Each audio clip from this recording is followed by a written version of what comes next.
Welcome to Vintage Variety.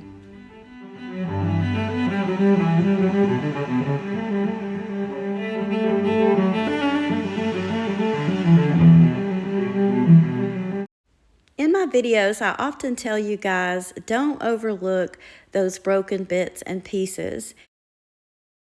In jewelry jars, jewelry bags, things like that, you'll often get broken necklaces, pieces of chain, loose beads, and components.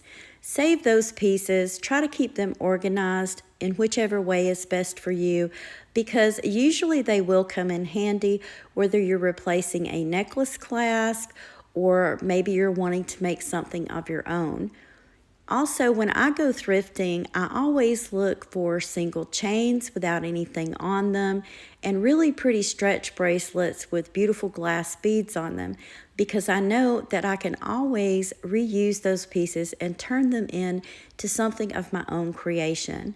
And that's what I'm going to show you guys today. I'm going to show you some pieces of jewelry that I've made just using bits and pieces that I've saved along the way.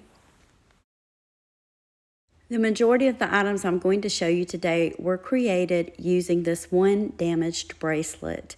This was a stretch bracelet that I picked up a while back when I was thrifting, and you can see that it does have quite a bit of damage to it. There's a lot of discoloration.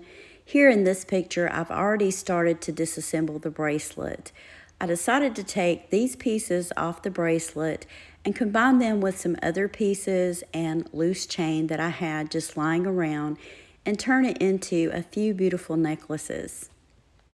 I took my inspiration for this first necklace from a lot of really old necklaces that I've seen in the past. I just so happened to have a few of these beautiful brass stampings.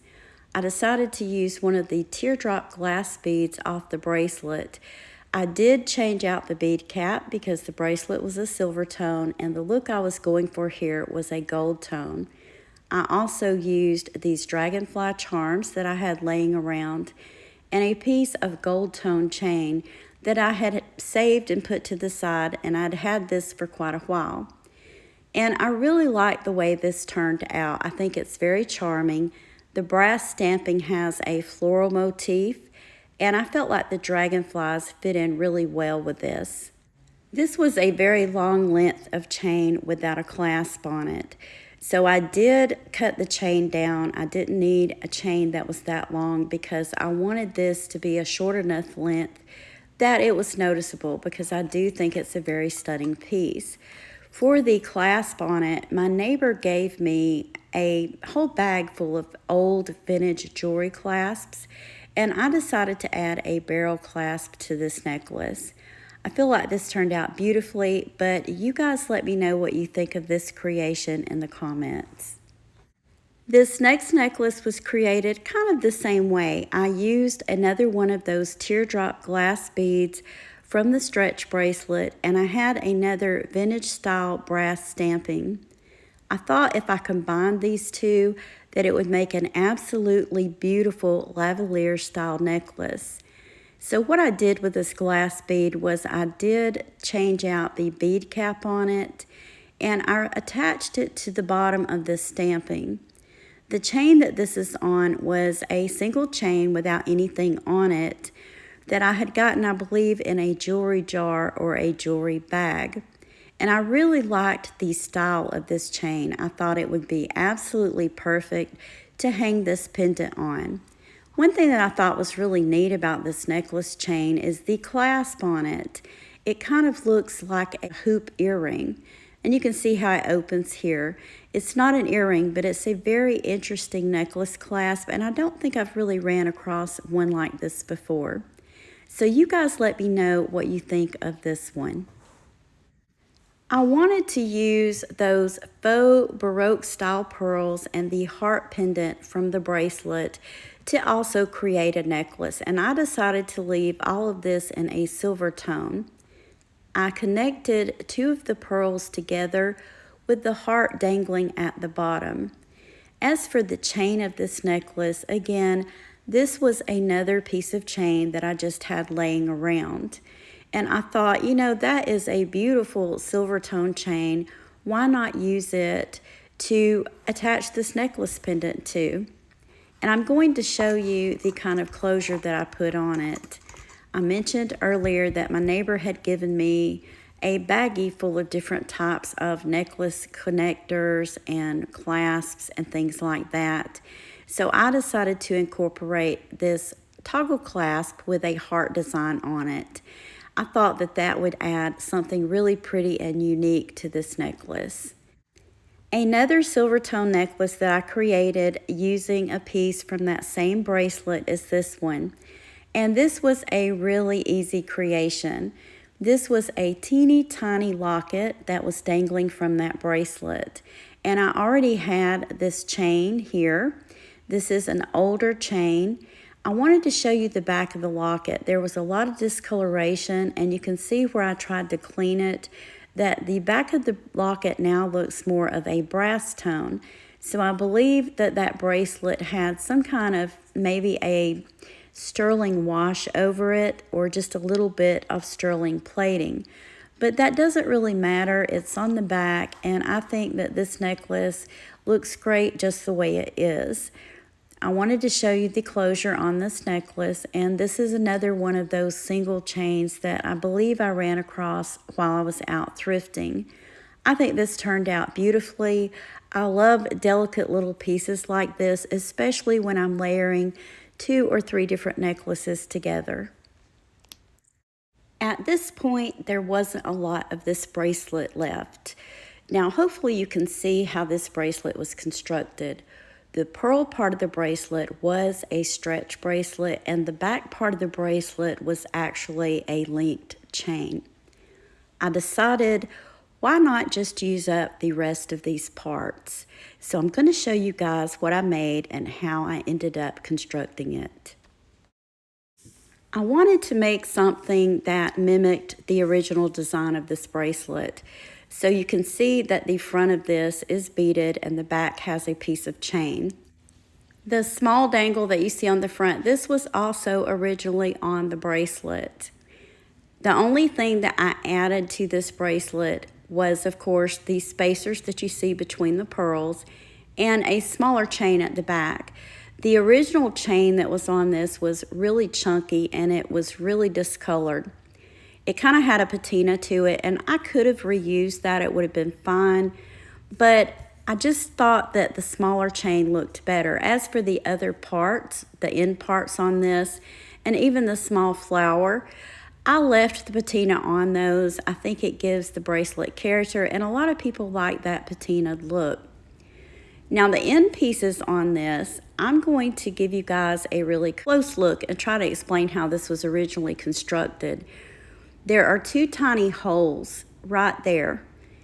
And originally, the elastic string that was ran through this bracelet to make it a stretch bracelet was tied through that. So I removed all of that and I used flexible jewelry wire. You can use that type of wire for necklaces and bracelets. And I put the wire through those holes and then put all the beaded pieces onto the wire.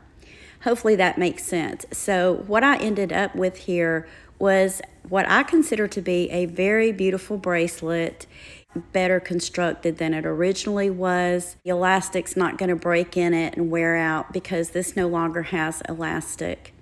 I think this turned out great. I like that I kept close to the original design.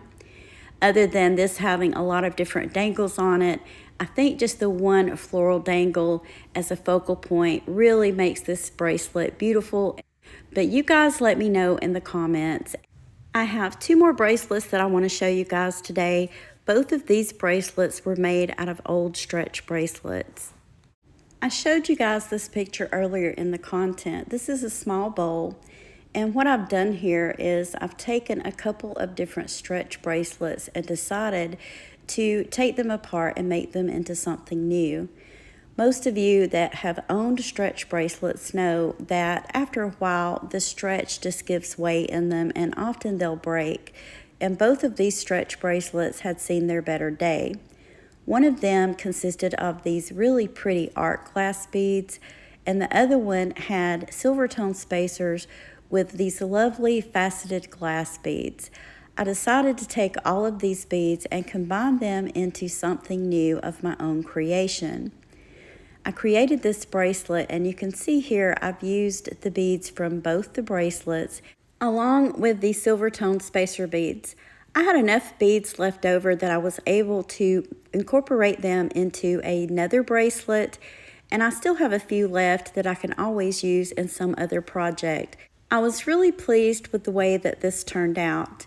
This is the other bracelet that I made using up the rest of those beads. One thing that I incorporated into this is I had maybe a small handful of these silver tone or pewter colored beads, and I had a few clear glass beads.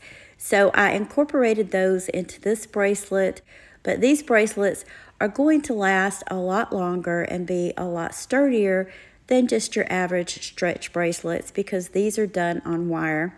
So it just goes to show, anytime you run across those stretch bracelets, it may not be something that would sell for you if you're a reseller, or something that you would really wear, let's say if you're a collector.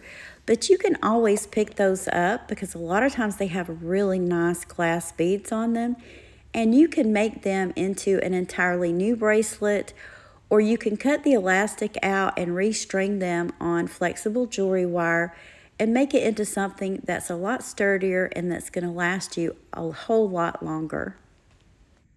One idea that I did take from the pearl bracelet was to use some pieces of that same chain, and you can see here on the ends where I've incorporated some of those links from that chain instead of using jump rings, and I really like the way this turned out. I think that's a really neat idea if you're constructing a bracelet, is maybe do half beaded and the other half chain.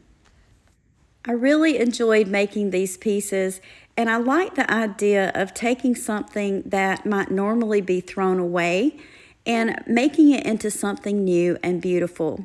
Hopefully I gave you guys some really great ideas of jewelry pieces that you can make on your own, just using bits and pieces that you find in things like jewelry jars or jewelry bags, or even when you're out in the thrift store and run across those stretch bracelets.